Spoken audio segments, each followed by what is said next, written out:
baked macaroni. Right, everybody, this is what we need for our baked macaroni. We are cutting our cheese. Want it to stick? Let's add our milk, our cubes of cheese, cheddar.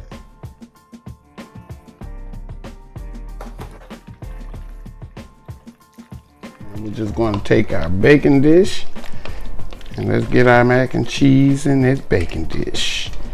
We're going to take some more of this sharp cheddar here.